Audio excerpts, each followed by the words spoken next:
पाकिस्तान में जो ट्रेंड बना है कि सोलर का, इसमें एक बूम आया है रिसेंटली, तो उसकी वजह से लोगों की अट्रैक्शन इसकी तरफ ज़्यादा है। उसकी बहुत सारी रीजंस है। एक रीज़न तो ये भी है कि यहाँ पे बिजली की कॉस्ट बहुत ज़्यादा है, इसलिए लोग जो है वो अफोर्ड नहीं कर पाते हैं, वो सोलर की तरफ स्विच करने की कोशिश करते हैं। तो ये बड़ी अच्छी बात है। दूसरा कार्बन फुटप्रिंट्स का भी है कि वो भी अगर सोलर लगाते हैं आप तो वो ख़त्म होते हैं या कम होते हैं। तीसरा ये है कि ये सस्ती बिजली है।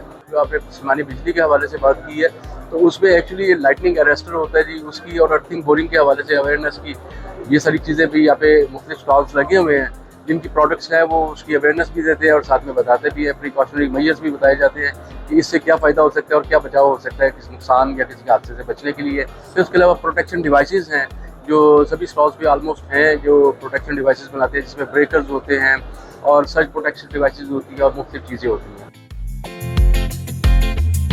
ये ना सोलर पैनल की सेफ्टी के लिए यूज होते हैं, ठीक है।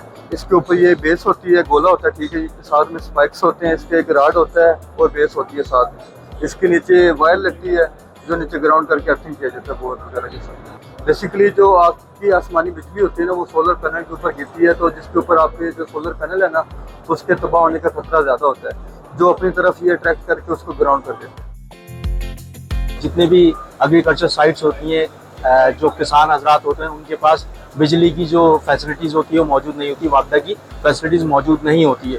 तो लिहाजा हम लोगों ने उनके लिए प्रोडक्ट बनाया है VFD एज अ VFD। ये VFD हमसे बाय आउट करके और अपनी उन बंजर ज़मीनों को आबाद कर सकते हैं, वहाँ पे खेती बाड़ी कर सकते हैं और वहाँ पे ट्यूबवेल को इंस्टॉल करके सोलर पे चला के उनसे पानी इस्तेमाल कर सकते हैं और पानी जो है वो जो है अपना रिट्रीव कर सकते हैं फ्रॉम लैंड और तालाब या नहरों से।